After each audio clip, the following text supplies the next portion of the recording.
সুস্মিতা রান্নাঘরে আপনাদেরকে স্বাগতম। আজকে কিন্তু আমি স্পেশাল মেনু নিয়ে চলে এসেছি আপনাদের সাথে অনেকদিন পরে।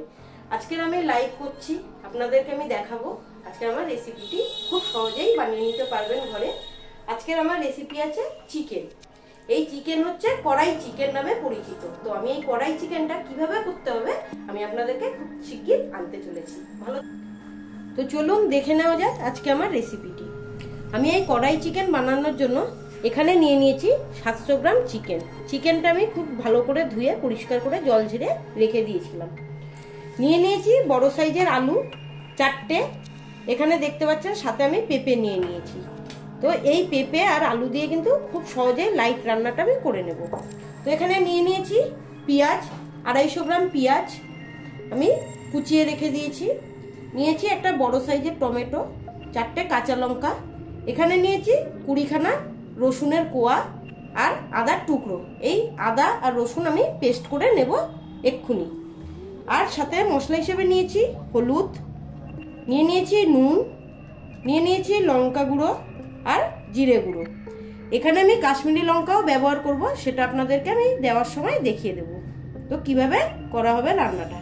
তো চলুন দেখে নেওয়া যাক আজকের রেসিপিটি। আমার এই রেসিপিটির জন্য আমি এই চিকেনটাকে ধুয়ে ডিপ ফ্রিজে রেখে দিয়েছিলাম 15 মিনিট। তো আমি এখন জল ছেঁকে নিয়েছি, এবার এটাকে আমি ম্যারিনেট করে নেব। তো ম্যারিনেট করার জন্য আমি নিয়েছিলাম যে পেঁয়াজ কুচি, সেটা দিয়ে দিচ্ছি অল্প পরিমাণ, কারণ আমি রান্নাতেও কিছুটা অ্যাড করব। সাথে আমি একটু লেবুর রস এখানে অ্যাড করে দিচ্ছি যাতে মাংসর স্বাদটা আরও সুন্দর হয়। এখানে আমি পেঁয়াজ বাটা আদা বাটা কিন্তু দেব না, এটা আমি ডাইরেক্ট রান্নাতে দেব। তো তার জন্য নাম হচ্ছে কড়াই চিকেন।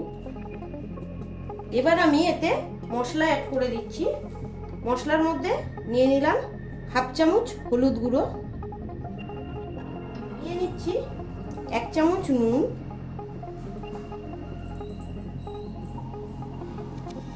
1/2 চামচ লঙ্কার গুঁড়ো,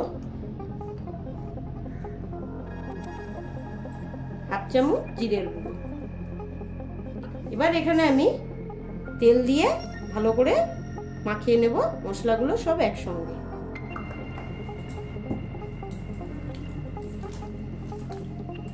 যত মাখানো ভালো হবে তত কিন্তু আপনাদের মাংসের টেস্ট খুব সুন্দর আসবে।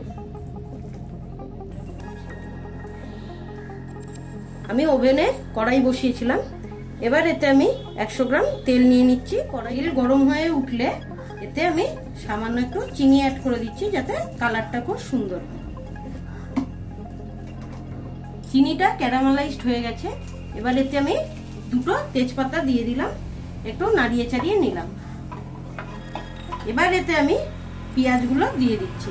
যেই পেঁয়াজগুলো রাখা ছিল আমার, সেই পেঁয়াজগুলো আমি দিয়ে দিচ্ছি ভাজার জন্য। এই পেঁয়াজগুলোকে আমি একটু লাল লাল করে ভেজে নেব মিডিয়াম টু লো ফ্লেমে। আপনারা দেখতে পাচ্ছেন পেঁয়াজটা কিন্তু আমার অলরেডি লাল লাল করে ভাজা হয়ে গেছে। এবার এতে আমি পেস্টটা দিয়ে দেবো। এই পেস্টটা আমি কি করে বানিয়েছি, আদা রসুন টমেটো আর কাঁচা লঙ্কা, 2টো কাঁচা লঙ্কা আমি এতে অ্যাড করেছি। এটা আমি একবারে দিয়ে দিলাম, এটাকে এবার ভালো করে মিশিয়ে নেব। খুব ভালোভাবে কিন্তু মশলা কষাতে হবে, তবে কিন্তু চিকেনের স্বাদ অটোমেটিক বেরোবে।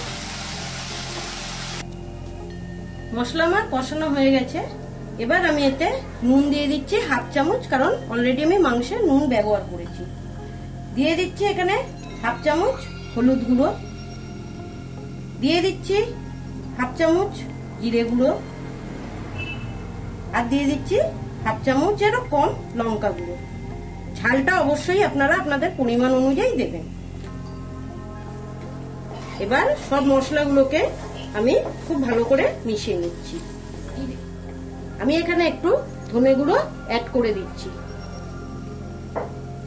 সব মশলাগুলোকে খুব সুন্দর করে আমি মিশিয়ে নেব। দিয়ে দিচ্ছি 1 চামচ কাশ্মীরি লঙ্কার গুঁড়ো। মশলাগুলো কিন্তু খুব সুন্দর করে আমি কষিয়ে নিলাম 2 থেকে 3 মিনিট।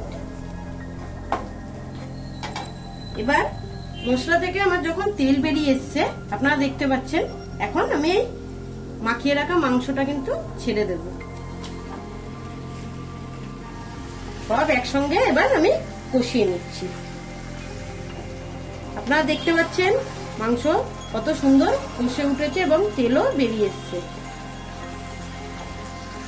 আমি আরো 2 থেকে 4 মিনিট ভালো করে কষিয়ে নিচ্ছি।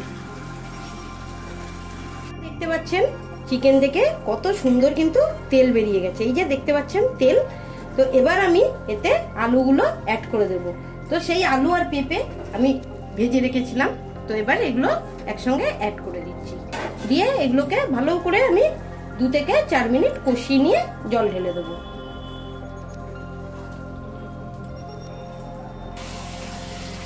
আপনারা দেখতে পাচ্ছেন আমি কিন্তু পুরো ঘেমে নিয়ে গেছি রান্না করতে করতে।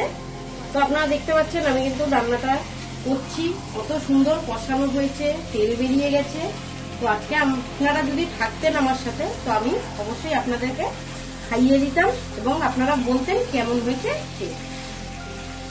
তো আপনারা দেখুন আমার বন্ধুরা, একটু আমাকে সাপোর্ট করুন, এটুকুই আপনাদের কাছে অনুরোধ, যাতে আমি চ্যানেলটাতে আরো কিছু আপলোড করতে পারি এবং আমার চ্যানেলটা একটু এগোতে পারি। আপনারা দেখুন বন্ধুরা কত সুন্দর রান্নাটা হচ্ছে, অবশ্যই মনে হচ্ছে আপনাদের জিভে জল এসে গেছে। তো আমি দুঃখিত, আমি এখান থেকে আপনাদের কিছু করতে পারছি না। তো আপনারা যদি সামনে থাকতেন তাহলে কিন্তু আমি অবশ্যই আপনাদেরকে খাওয়াতাম। তো কেমন লাগছে রান্নাটি আমি অবশ্যই কিন্তু জানতে চাই আপনাদের থেকে, এবং আপনারা আমার চ্যানেলকে এগিয়ে নিতে সাপোর্ট করবেন, এটাই আপনাদের কাছে অনুরোধ। এবং আমার চ্যানেলটিকে শেয়ার করুন, কমেন্টস করুন, এবং কত সুন্দরভাবে এগিয়ে নিতে পারি সেটা আপনাদের উপরেই কিন্তু নির্ভর করছে। এখানে আমি জল অ্যাড করে দিলাম, আপনারা আপনাদের পরিমাণ অনুযায়ী জলটা অ্যাড করবেন। যে যতটা ঝোল খেতে পছন্দ করেন তারা কিন্তু অবশ্যই ততটা জল দেবেন। এবার এটি সিদ্ধ হওয়ার জন্য আমি ঢাকা দিয়ে দিচ্ছি 10 থেকে 15 মিনিটের জন্য। আপনারা দেখতে পাচ্ছেন আমি যে 2টো কাঁচা লঙ্কা এক্সট্রা ছিল আমি কিন্তু চিড়ে নিচ্ছি। দেখতে পাচ্ছেন এই 2টো চেরা কাঁচা লঙ্কা আমি গন্ধের জন্য উপরে দিয়ে দিলাম, দিয়ে আমি এটাকে আরেকবার ঢাকা দিয়ে দিচ্ছি। চিকেন আমার রেডি হয়ে গেছে। আমি এতে কিছুটা গরম মশলা অ্যাড করে রেখেছিলাম, তো এখন আমি বাটিতে নামিয়ে নিচ্ছি।